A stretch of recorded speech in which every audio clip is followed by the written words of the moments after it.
तो चलिए आज स्टार्ट करते हैं अपने नेक्स्ट एक्सरसाइज 5C। ठीक है, चैप्टर 5 की समांतर श्रेणी से है ये, क्लास 10th के। ठीक है, मनोहर बुक है। तो देखते हैं इसमें हमें क्या पढ़ना है। 5C के इंट्रोडक्शन में देखते हैं। तो इसमें आपको पढ़ना है n पदों का योगफल। ठीक है, जो भी समांतर श्रेणी आपको दी होगी उसके n पदों का आपको क्या पढ़ना है, योगफल। तो जैसे आपको पता है कि समांतर श्रेणी क्या होती है, पिछले इंट्रोडक्शन से बात हुई है, उसमें आपको बता दिया गया है कि समांतर श्रेणी कैसी होती है। देखिए ए, A1, A2, A3 dot dot dot, last term क्या हो गया आपका, AN हो गया। ठीक है, इन समांतर श्रेणी का, इस वाली समांतर श्रेणी का और इसके इन पदों का योग करना है, जोड़ना है इनको। तो या तो हमारे पास लिमिटेड पद हों, गिनती के पद हों, तो हम इजीली उनको जोड़ लेंगे। अब जैसे मान लीजिए समांतर श्रेणी लिखी है 100 पदों तक, तो जोड़ने में काफ़ी प्रॉब्लम्स होने वाली है, काफ़ी टाइम लगेगा, लेंथी भी हो जाएगा। तो उसके लिए फॉर्मूला दिया हुआ है इन्होंने यहाँ पे कि क्या फॉर्मूला होता है कि n पदों का योगफल लिखेंगे सम ऑफ n टर्म्स।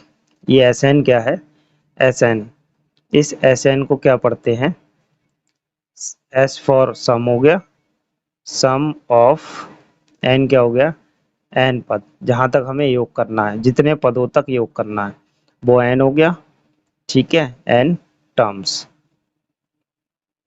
जितने पदों तक, ये क्या है, n पदों तक योग करना है, सम ऑफ n टर्म्स। तो Sn हो गया, अगर हिंदी में बात करें तो n पदों का योगफल।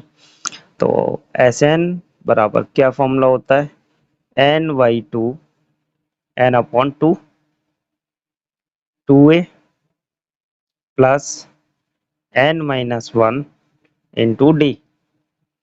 ठीक है, ये होता है n पदों का योगफल। अब इस श्रेणी में हमें प्रथम पद चाहिए, इस श्रेणी से हमें क्या चाहिए, प्रथम पद चाहिए। और इसमें कितने पद हैं, n वो चाहिए। ठीक है, गिनती चाहिए कितने पदों तक हमें इसका योग करना है, वो पद चाहिए। और डी चाहिए, मतलब सारवंतर चाहिए इन दोनों पदों के बीच का। ठीक है, तब हम ये वाला फॉर्मूला लगा लेंगे। अब सपोज करिए कि इस वाली श्रेणी में आपको लास्ट वाला टर्म मिल जाए, कौन सा मिल जाए, an। an को हम क्या कह सकते हैं, अंतिम पद, अंतिम पद को क्या कहते हैं, लास्ट वाला पद। ठीक है, l से डिनोट करते हैं। तो दूसरा फॉर्मूला क्या तैयार हो जाएगा, Sn बराबर, देखिए n/2, फॉर्मूला यही रहने वाला है मेन। इस 2a को तोड़ के लिख लेंगे, a प्लस ए लिख सकते हैं, 2a हो गया, प्लस n-1 इंटू डी हो गया। ठीक है, यहाँ से यहाँ तक देखिए ये किसका फॉर्मूला है, an का फॉर्मूला है। याद करिए, an इक्वल्स टू क्या होता है, a plus n-1 into D. तो ये फॉर्मूला क्या हो गया, Sn बराबर n/2, ये तो a ऐसे ही, और an क्या होता है, लास्ट वाला टर्म जहां तक हम बात कर रहे हैं, तो ये लास्ट वाले टर्म को हम क्या कहते हैं, l, प्लस में इसको हम क्या लिख सकते हैं, l लिख सकते हैं। तो दूसरा फॉर्मूला आपका ये वाला हो गया। ठीक है, सेकंड वाला फॉर्मूला ये हो गया, और फर्स्ट वाला फॉर्मूला आपका ये हो गया। पहला ये हो गया और दूसरा वाला ये हो गया। इन दोनों फॉर्मूलों को यूज करके हम श्रेणी का योग कर सकते हैं। अगर आपके पास श्रेणी में AP में आपको लास्ट वाला पद दिया हुआ है, अंतिम पद दिया हुआ है, तो आप ये वाला लगा के, और n पता हो आपको, तो ये वाला फॉर्मूला लगा के आप निकाल सकते हैं। और अगर नहीं है अंतिम पद, ठीक है, तो हमें क्या करना होगा, ये वाला फॉर्मूला लगाना होगा। और एक छोटी सी बात, अगर इसमें n नहीं पता है आपको, कितने पदों तक योग निकालना है, n क्या होता है, पदों की संख्या। n क्या होता है आपका, n इक्वल्स टू क्या होता है, पदों की संख्या, कि उस श्रेणी में कितने पद हैं। अगर आपको नहीं पता है तो आपको कौन सा फॉर्मूला यूज करना है, an वाला, ये वाला an equals to a plus n-1 into d, जो लास्ट वाली एक्सरसाइज में हमने यूज किया है। ठीक है, इन दोनों फॉर्मूलों की मदद से हम अपनी कोई भी दी हुई श्रेणी का योग कर सकते हैं। ठीक है, सम कर सकते हैं उसका। तो एक क्वेश्चंस देखते हैं, एग्जाम्पल देखते हैं कि कैसे हम इन फॉर्मूलों को अप्लाई करते हैं। इस वाले एग्जाम्पल को करते हैं तो ये कहते हैं श्रेणी दी हुई है आपको, ये समांतर श्रेणी दी हुई है 8 3 -2, ठीक है, dot dot dot and so on, ठीक है। लास्ट वाला टर्म इसमें नहीं है। आगे कहते हैं कि प्रथम 22 पदों तक योग ज्ञात कीजिए। स्टार्टिंग से 22 पदों तक योग ज्ञात करना है। तो n की वैल्यू आपको मिल गई। n कितना हो गया? 22 पद हो गए, ठीक है। अब आप एक बात बताइए, जब इसमें लास्ट टर्म नहीं है तो आप कौन सा फॉर्मूला लगाएंगे? पहला वाला लगाएंगे। कौन सा फॉर्मूला लगाएंगे? 22 पदों का योगफल लिखेंगे पहले आप। देखिए 22 पदों का योगफल, इसको क्या कहेंगे आप? S12 कहेंगे, बिल्कुल कहेंगे, ठीक है। n लगा दिया आप, वो 22, S22,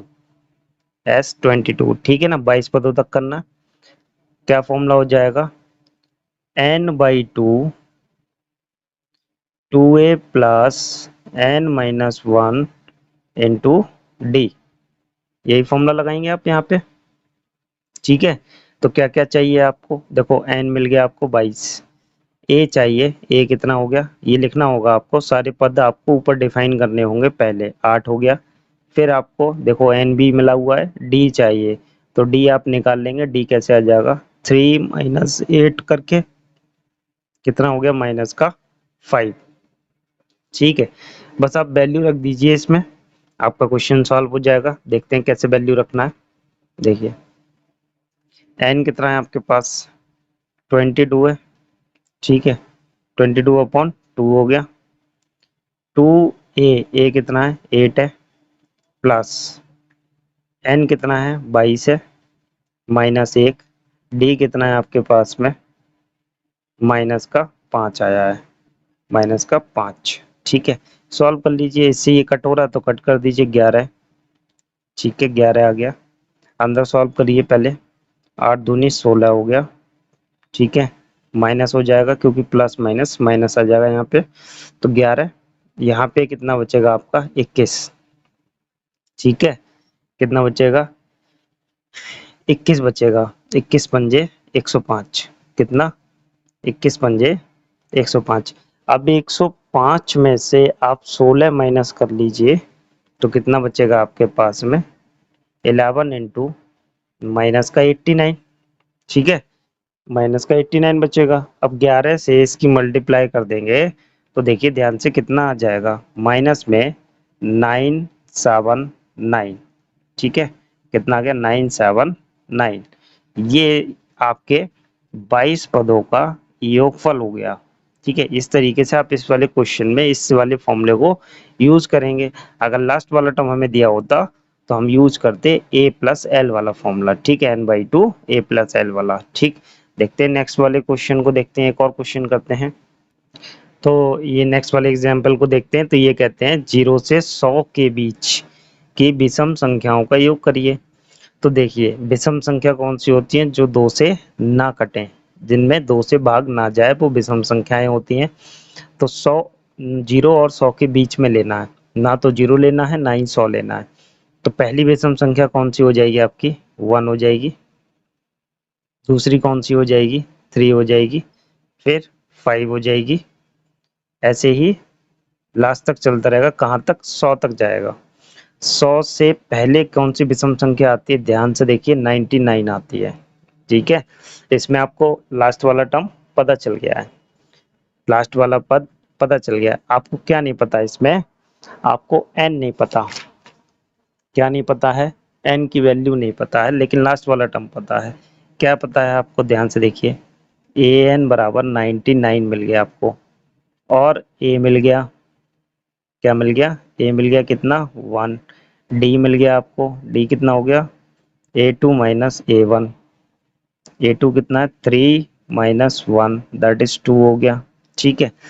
अब आपको क्या चाहिए? आपके पास क्या है? ध्यान से देखते हैं फॉर्मूला क्या है। n पदों का योगफल, Sn बराबर लास्ट वाले पद का यूज करके हम फॉर्मूला लिखेंगे। कितना होता है? n/2 a+l होता है, ठीक है, ए प्लस एल होता है। अब इसमें आपके पास क्या नहीं है, देखिए ए है एल है, इसको ही आप क्या कहेंगे, एल कहेंगे, ठीक है। तो ये एल है, ए है, एन नहीं है आपके पास, क्या नहीं है, एन नहीं है। अब इस क्वेश्चन में एन नहीं है, कितने पद हैं 99 तक, ठीक है, हिसाब नहीं लग सकता। तो इसको निकालने के लिए आपको क्या करना पड़ेगा, आपको पहले ए एन वाले फॉर्मूले से यूज करके आपको एन निकालनी पड़ेगी। ये रहा ए एन वाला फॉर्मूला आपका। तो इससे एन कैसे आएगी, देखिए ए एन है आपके पास 99, ए है आपके पास है, डी है आपके पास, हाँ है, तो एन तो आ ही जाएगी। निकालिए कैसे आएगी, देखिए 99, ए एन की वैल्यू 99, ए की value 1 plus n minus 1 as it is, d की वैल्यू आपकी इंटू 2, ठीक है। अब देखिए इस एक को इधर ट्रांसफर करिए, तो माइनस में एक हो जाएगा, कितना हो गया ये आपका 98, ठीक, कितना हो गया 98 इक्वल्स टू, घट जाएगा ना एक इधर आके, देखिए 2 इंटू एन माइनस 1, ठीक है, 2 से इसको अपॉन में ले आइए, डिवाइड कर दीजिए, 2 मल्टीप्लाई में इसलिए अपॉन में आ जाएंगे, एन माइनस 1 कितना हो जाएगा, 2 से डिवाइड करेंगे तो ये आपका कितना हो जाएगा, 2 चौक आपका 8, गलत हो गया, 2 चौक 8 हो गया, ठीक है, एक बच्चा, 2 ने 18, एन माइनस 1। तो यहाँ से देखिए एन की वैल्यू कितनी आ गई, एन इक्वल्स टू 49 प्लस 1, कितना आ गया टोटल 50 आ गए। तो एन की वैल्यू आपने ऐसे निकाल ली, अब इस वाले फॉर्मूले में रख दीजिए, तो एन पदों का योगफल लगा दीजिए डायरेक्ट आप यहाँ पे, ठीक है। कितने पदों का योगफल चाहिए, 50 पदों का, एस 50 इक्वल्स टू कितना, 50/2 हो गया, एन बाई 2, ए की वैल्यू लगाएंगे, ए कितना है आपका 1 प्लस लास्ट वाला टर्म आपका 99, ये आपका आंसर आ जाएगा। बस एन की चाहिए थी, एन चाहिए था आपको, एन मिल गया। तो कितना हो गया ये 50/2 आपका 25 हो गया, इंटू ये कितना हो गया 100 हो गया, कितना हो गया 100 हो गया, ठीक है। मल्टीप्लाई कर देंगे, आपका कितना आ गया 2500, 2500 सम आ गया आपका, कितने पदों का, 50 पदों का, ठीक है। 0 से 100 तक के विषम पूर्णांकों का योग आ गया आपका 2500। इस तरीके से अगर हमारे पास n नहीं है तो इस तरीके से हम n भी निकाल सकते हैं, और फिर हम लास्ट वाले टर्म का यूज करके उसका सम भी यूज कर सकते हैं। दोनों टाइप से क्वेश्चन होगा, देखते हैं एक दो क्वेश्चन और। नेक्स्ट वाले क्वेश्चन में कहते हैं प्रथम n धन पूर्णांकों का योग ज्ञात करें, ठीक है। तो देखिए क्या कहना चाह रहे हैं, प्रथम n धन पूर्णांकों का योग।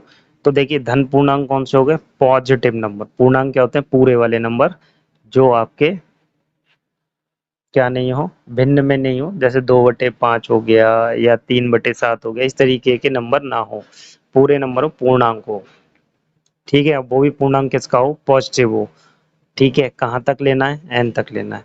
तो पूर्णांक कहाँ से स्टार्ट होते हैं आपके, एक से स्टार्ट हो जाएंगे, एक हो गया, 2 हो गया, 3 हो गया, 4 हो गया, ऐसे ही कहाँ तक हैं, एन तक हैं। तो यहाँ तक इनका योग करना है। देखिए लास्ट वाला टर्म कहाँ बोला उन्होंने, एन, एन धन पूर्णांक मतलब एन तक हैं, हमें नहीं पता कितने हैं, वैसे तो इन्फिनिटी होते हैं, यहाँ इन्फिनिटी को एन मान लिया गया है, ठीक है, अनंत होते हैं। तो इनका योग करना है। तो देखिए क्या क्या है आपके पास, लिखते हैं। ए है आपके पास, है जी, डी है आपके पास, है जी, ए एन मतलब लास्ट टर्म है कितना, एन है, ठीक है। और n की वैल्यू n ही है, ध्यान रखिए आप कि वो कह रहे हैं n धन पूर्णांक, मतलब कहाँ तक लिखे हैं, ये n तक लिखे हैं, तो कितनी हो गई n की वैल्यू, खुद n हो जाएगी, ठीक है। तो योग करेंगे, कौन सा फॉर्मूला लगाएंगे आप, आपके पास लास्ट टर्म है इसलिए, ठीक है, n/2 ही रहेगा, ठीक है। और a कितना है 1 प्लस l की वैल्यू कितनी है n, तो कितना आ गया आपके पास में, देखेंगे अगर हम इससे सॉल्व करेंगे तो हमारे पास कितना आ जाएगा, n/2 n+1 लिख सकते हैं ना। तो हम यहाँ क्या लिखेंगे, प्रथम n धन पूर्णांकों का योगफल कितना है आपका n/2 n+1। ये आपका आंसर हो गया। ठीक है, कितना छोटा सा क्वेश्चन था। देखते हैं क्वेश्चंस को और देखते हैं। तो करते हैं ये वाले क्वेश्चन को। तो कहते हैं प्रथम 1000 धन पूर्णांकों का योग ज्ञात कीजिए। तो अभी लास्ट वाला क्वेश्चन किया है, बिल्कुल एज इट इज वैसे ही है ये। तो देखिए 1000 धन पूर्णांक लिखने हैं, तो कहाँ से कहाँ तक लिखने हैं? एक से स्टार्ट हो गए आपके पॉजिटिव नंबर, और कहाँ तक लिखने हैं? 1000 तक लिखने हैं। अब यहाँ पे आप कंफ्यूजन ना क्रिएट करें, क्योंकि यहाँ पे देखिए कैसे। पहले आप लिखिए क्या क्या है, बताते हैं अभी। प्रथम पद आपका 1, डी आपका कितना? 1 हो गया। ठीक है, जरूरत पड़ेगी डी की तो हम डी लगाएंगे, वैसे हमने निकाल लिया, कोई फर्क नहीं है। अब बात करते हैं यहाँ पे, देखिए लास्ट में कितना आ रहा है? 1000 आ रहा है, क्योंकि उन्होंने 1000 तक कहा है। ठीक है, 1000 तक। तो लास्ट वाला टर्म कितना है आपका? 1000 है, 1000 है। अब एक आप बात बताइए कि यहाँ से आप गिनती स्टार्ट करते हैं, ये समांतर श्रेणी लिख लीजिए आप, समांतर श्रेणी बराबर। तो ये आप गिनती स्टार्ट करिए 1 से लेके 1000 तक, 1000 तक। तो कितने नंबर आएंगे? 1000 ही तो आएंगे। बहुत छोटी सी बात है, दोबारा समझते हैं। 1 से लेके 1000 तक अगर हम काउंटिंग स्टार्ट करें, गिनती स्टार्ट करें, तो हमारे कितने नंबर्स आएंगे? कितने पद आएंगे? 1000 ही आने हैं। कितने आने हैं? 1000 ही आने हैं। तभी तो n की वैल्यू भी कितनी हो जाएगी यहाँ पे? 1000 हो जाएगी। लास्ट में तो 1000 आ ही रहा है, लेकिन 1000वां पद जो है वो 1000 ही खुद है। ठीक है, दोनों की वैल्यू 1000 हो गई। आपके पास लास्ट टर्म में n है, तो आप कौन सा फॉर्मूला लगाएंगे? Sn equals to n/2 a plus l वाला। ठीक है, ये वाला फॉर्मूला लगाएंगे। तो इसमें वैल्यू पुट कर दीजिए, n की वैल्यू कितनी हो गई? 1000/2। ठीक है, और a की वैल्यू कितनी हो गई? 1 प्लस l की वैल्यू कितनी है? 1000 है। ठीक है, ये हो गई। इससे आप इसको डिवाइड करेंगे, कितना आ गया? 5000 आ जाएगा, 5000 आ जाएगा। और ये कितना आ जाएगा मल्टीप्लाई में? 1000 1 आ जाएगा। इतना ही तो आने वाला है, इससे ज्यादा थोड़ी नहीं आने वाला है। 5000 क्यों? 1000 से इसको डिवाइड किया, 1000 को इस 2 से डिवाइड किया तो 500 आएगा। 500 500 1000। ठीक है, 500 आ गया। ठीक, इतना ही आएगा। अब इसकी हम इसकी मल्टीप्लाई करते हैं तो कितना आ जाएगा? ध्यान से देखिए, 500 500। ठीक है, इतना आएगा आपका आंसर, 5,05,000। ठीक, तो इस तरीके से आप किसी भी श्रेणी का आप योग कर सकते हैं इन दोनों फॉर्मूलों की मदद से। तो चलते हैं अपनी एक्सरसाइज की साइड में और उस एक्सरसाइज को सॉल्व करते हैं, देखते हैं उसमें किस टाइप के क्वेश्चंस दिए हुए हैं। ठीक है।